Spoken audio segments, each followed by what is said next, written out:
Welcome to The Last Word on Product Marketing, a podcast hosted by Liza Cichowski, founder of Last Word Marketing. Liza helps MarTech and AdTech companies align product strategy with marketing execution. On her podcast, Liza and her guests talk about how to avoid pitfalls and achieve success in product marketing. Hello, and welcome to The Last Word on Product Marketing. I'm Liza Cichowski, a fractional product marketer and consultant with Last Word Marketing, and your host of this podcast. I'm joined today by Erin Crapser, who heads up marketing at Trust Cloud AI. It's a SaaS-based security assurance platform that helps businesses automate security compliance. But I've known Erin from her two previous positions. We worked together when she led marketing at 7 Park Data, and we continued working together when that company spun off a real estate insights company called Marker. So we have quite a history. Erin is based in Los Angeles, and welcome to Erin. Thank you, Liza. I'm very happy to be here. Excellent. Okay, let's jump right in. So in your role, what are some of the challenges that your company is facing when it comes to aligning product marketing goals with the corporate strategy? How does that show up in your day-to-day? I think something that's common, for really any early stage company where you're continually tweaking who your target customer, your ICP is that marketing and sales needs to make sure that we're aligned with product on where we want to be focusing most of our resources, as well as the messaging and everything else. So when I first joined Trust Cloud, most of our customers were startups and SMBs, anywhere from a few dozen employees to a few hundred employees. We still serve that customer base, but we've also seen tremendous success moving up market with customers like ServiceNow. So I think one of the challenges there is just making sure that you're aligned on what is it that those customers want to be buying. Do we have the right information? You prioritize what you want to communicate on the website, for example, when you're selling to multiple audiences who have different needs, and then making sure that that information is consistent and available for the sales team, for the BDRs, for the right campaigns as you're taking that information to market. Do you tackle each audience kind of individually, or do you have like umbrella messaging? Both. The overall problem that Trust Cloud solves for its customers is around efficiency, accuracy, and measurability in the GRC space. But what that means to those different audiences looks a little bit different. So there's some high-level messaging, and then there's messaging that's more kind of relevant to a startup versus an SMB mid-market company versus an enterprise company.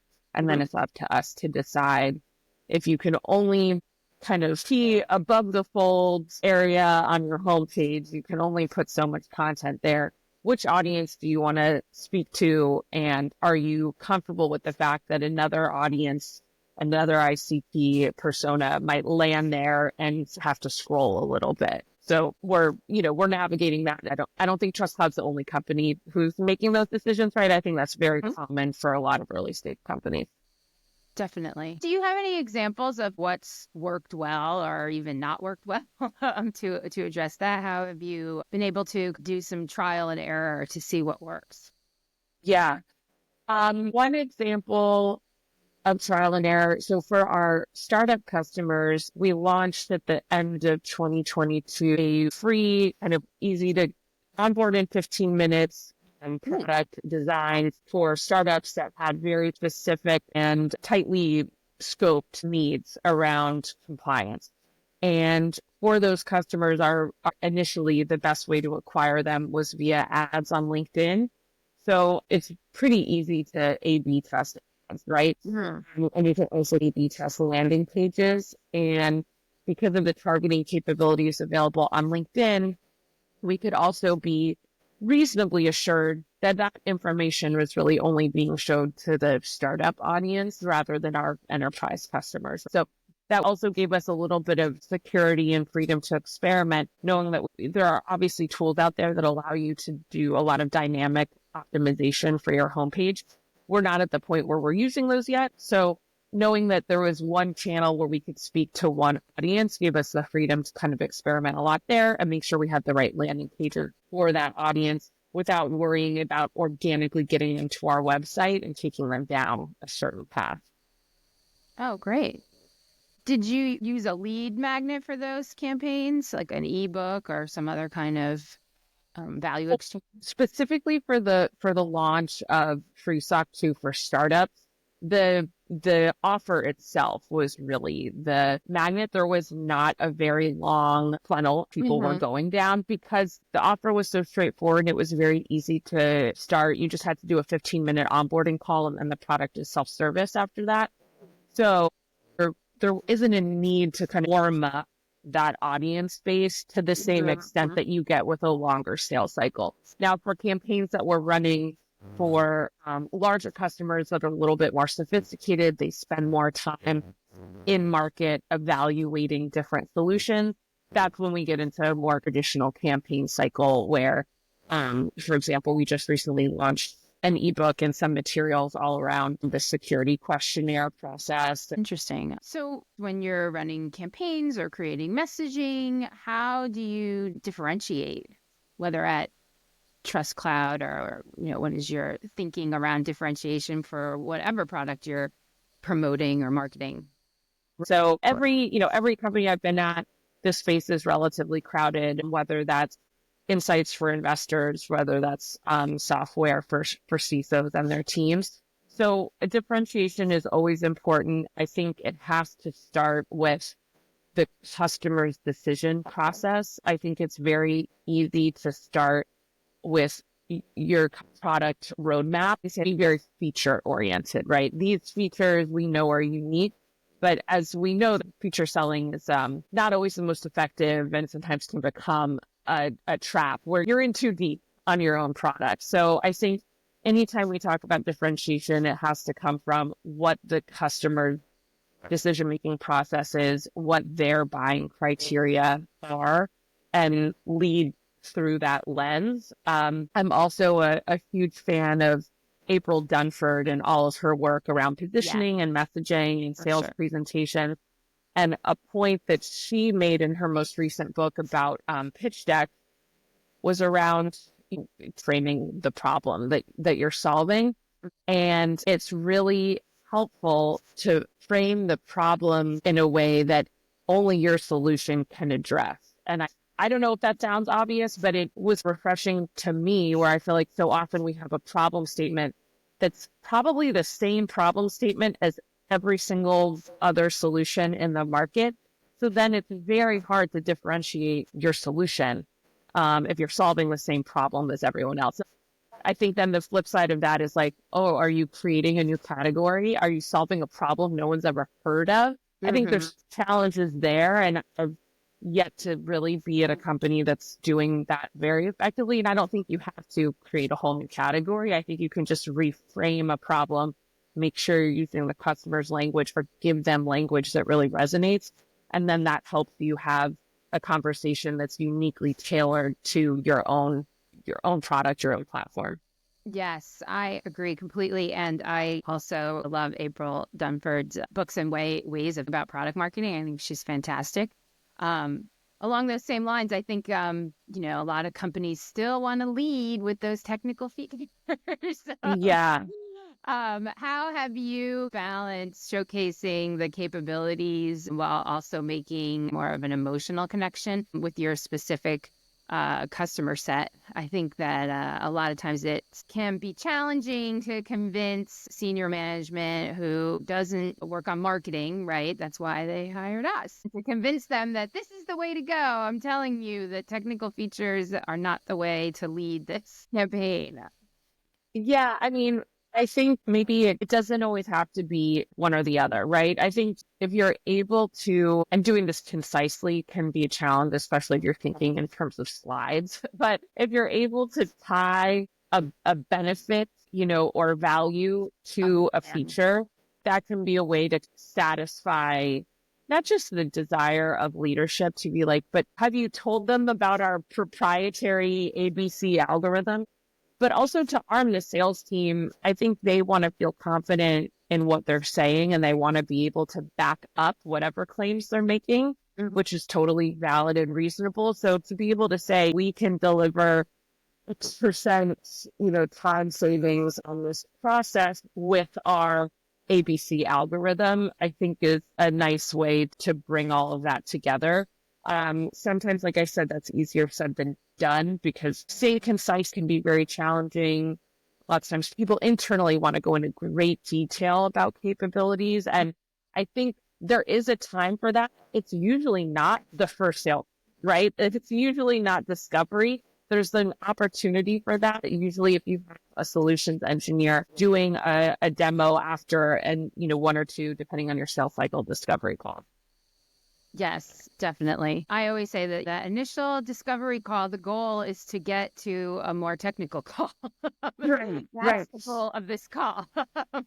Exactly. It's like, there's probably a lot of terrible dating metaphors, but like on a first date, all you care about is like, do we need to have a second date? You're not saying, do I need to know your social security number, your credit score, your everything else? Not. Are we getting to the next, as you said, are we getting to the technical call? Not to try and cram everything in on that discovery call, because then you end up in a situation where it's just kind of salesperson monologuing, and I don't think that's really effective for anyone. 100%. There should be more dialogue, absolutely, in sales calls.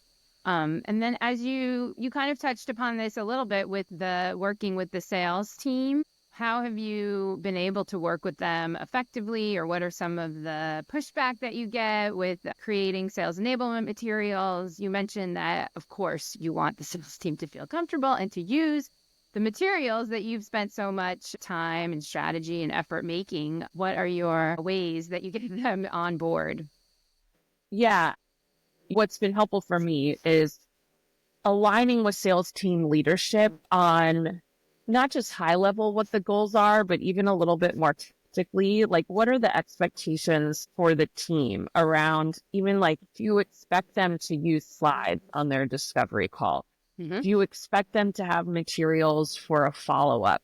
Because I think what no one enjoys is creating a bunch of materials that don't get used, right? And I think sometimes that happens because one side has in their mind, oh, well, everyone wants a 5-slide deck for their disco calls, but actually not everyone does. And sometimes that's because the leadership doesn't think it's necessary. And I've yet to be at a place where it's like worthwhile to have a debate with sales leadership on that. Usually performance will kind of tell that story for you. So aligning with leadership on what are the expectations, both high level and then a little bit tactically, because they're going to be the ones who enforce with the sales team any kind of execution, implementation, uptick in utilizing materials. So aligning with them is really important. And then hearing the sales team's feedback and balancing that with what sales leadership thinks. Not everyone is going to like every message or every material, and that's okay. I kind of think whatever you give to the sales team should be 80% there. I think the sales team should be making sure they have the most recent version of a slide or a one-pager or whatever, and they should be able to update that a little bit based on their customers' needs. I think that's probably the best case scenario. So that's another thing to align on, is kind of expectations around how complete do these materials need to be. I think they should be 80% complete. If a sales leader wants them to be 100%, I think that's okay, but can be a little bit more challenging, and just everyone should be made aware of what those expectations are. Yeah, at the end of the day, it's interpersonal communication that this salesperson is going to have with the prospect. So making it their own, I always encourage them to feel free to put your personal spin on it. You're going to do research most likely before your call about what this person's specific needs are. And you want to incorporate that. So I always encourage them to let me know how it's going. Did they struggle with slide 3? What should we eliminate it? Should we improve upon it? How can we improve upon it, et cetera? I always emphasize that it's an iterative process. It's not like, Right. well, here's the sales deck, moving on to You the see you next sale. year. Yeah, exactly. And that's where, I mean, I know that Gong, for me, one of the most useful things is to be able to see those disco calls and see all the materials actually being used. It's also like, rather than hearing their description of how things are going, you can just see, oh, they're not using this slide. Oh, they're using the old version of this slide. Is that because they don't know there's a new version or because they prefer it? Why is that? So I think looking at the, primary source evidence, if it's available to you, is also really useful. That's a great tip, being a little stealthy about it. Yeah, and it's funny because like I've had reps, especially reps earlier in their career, express that they're nervous, like, oh, but you guys are going to watch these calls. And I'm like, I'm not, especially as a marketing leader, I'm not here to grade you. I'm here to observe how are things going, what's working, how's the client reacting or the prospect reacting to this information. I was just going to say, like if I wanted to be a seller, do these discovery calls in rapid succession all day, every day, then I would be a seller. That's why I'm marketing. I like the behind the scenes. Exactly. Great. Okay, we're going to take a quick break. And when we come back, we're going to learn a little bit more about Erin. You've spent over 20 years in corporate, and now you've stepped off the hamster wheel to run your own show as a fractional executive. Whether you're flying solo, leading a small firm, or running a boutique, Maven is your fast track to earning over $500,000 annually, and potentially more, without the grueling corporate hours. This is your shot at the freedom, flexibility, and independence you've worked so hard to achieve. By infusing your intellectual property into all aspects of your revenue generation, Maven transcends the limitations of other sales and marketing approaches. You'll have a pipeline so full that prospects who truly value what you bring to the table will be the ones knocking on your door. You'll work directly with Jay and Taz, who've led the way for over 30 years, helping countless executives make this leap. Contact j.kingley at fractionalmaven.com. Spots are limited, so act now to build the business and life you deserve. Welcome back. We're talking to Erin Crapser, who heads up marketing at TrustCloud AI, a SaaS-based security assurance platform that helps B2B businesses automate security compliance. Erin, let's find out a little more about you. So in your career, what's been a moment that shaped the way you approach leadership and decision-making? I know that you have had a transition into leadership, as you can see from your resume, that you definitely have moved up the ladder, which is awesome. Yeah, I mean, I think my time at Seven Park Data was really transformative in a lot of different ways. It was a time where I think I grew tremendously in my career. I think that was in part the company grew a lot. We were acquired by Vista Equity Partners. There was just a lot of organic internal as well as external forces coming together to expand our offering, expand the audiences that we were serving. I joined the company as a product marketer. There was no marketing team. I reported to the chief product officer. Then as the company grew and our needs grew, I then built out a marketing team. And I think just in terms of leadership, whether it's marketing or not, one of the lessons that I really learned there was you're never going to have all the information you wish you had before it's time to make a decision. Like, I think there's a Jeff Bezos quote from one of his day one letters. It's like, you need to be able to act with 70% of the information that you wish you had. If you wait till you have 100% of the information, it's too late. And most decisions are iterative, and you're able to pivot if you see that things aren't going the way that you want. This was definitely true earlier in my career, where you want to feel like you're making the right decision. At Seven Park, when there was so much rapid change and growth, you can't be confident that every decision you make is going to be the right one. It just doesn't work that way. So that was, I think, a very useful lesson, just to be comfortable with saying, hey, based on the information we have today, seems like this is the way to go. Let's do that. And then let's observe how things go and change course if we need to. I think another thing that seems so obvious, but was also a good learning point was about like how much information does one leader need to have? And for a while I felt like, oh, well, I'm the leader of this team. I need to like know everything, which is impossible.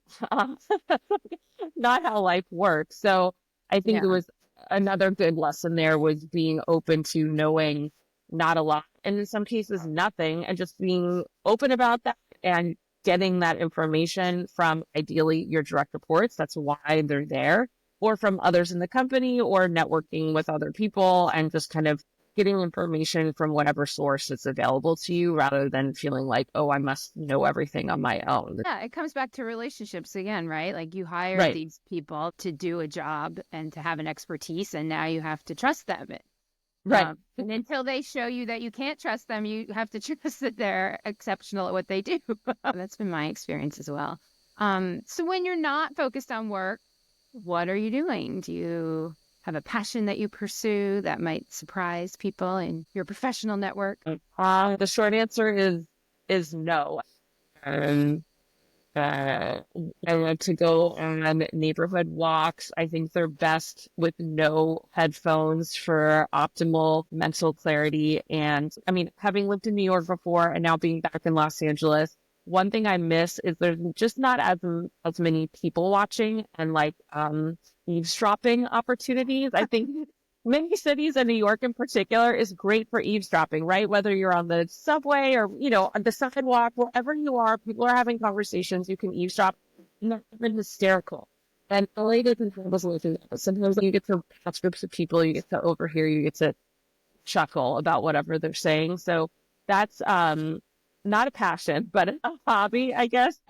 I always find that you listen to other people's conversations and it feels like there's always a trend happening, that everyone is kind of talking about the same thing. Like you'll overhear someone on the subway talking about something and you'll think, I'm going through that too, or my neighborhood has the same issue, or what have you. Right, exactly. Or you start to like hear people talking about the same thing, or everyone's reading a book and they're talking about it. Watching something on Netflix. Yes, right. Which is hard to observe. Obviously, people consume content in a million different ways, and the decline of physical books and magazine reading, it's too bad for eavesdroppers like me, because it's harder now to tell what people are actually reading. That's true. I got good book recommendations on the subway several years ago, and now you don't know what people are looking at. Exactly. One of my first books, like, spied on the subway. A woman was reading a book, and the title was "When Other People Are the Problem." That's very New York. I feel like so often we're told, you can't control other people, so you have to internalize it. And I like to just be like, nope. It's their problem. They have to deal with it. Move on. 100%. It's good advice at work too. That maybe exactly. Or let people do what they're going to do. Yeah, exactly. And nothing is personal, so don't take it that way. That's also really good advice. That's great. So it's been so fun chatting with you. What's the best way for people to get in touch with you? LinkedIn, Erin Crapser. I'm so far the only Erin Crapser on LinkedIn, so you should be able to find me pretty easily. Perfect. Well, thank you for being a guest on the Last Word on Product Marketing podcast. Be sure to subscribe to our podcast on the major platforms and on YouTube for videos. And remember, when sales and marketing are aligned, customer growth is unstoppable. Thanks for listening.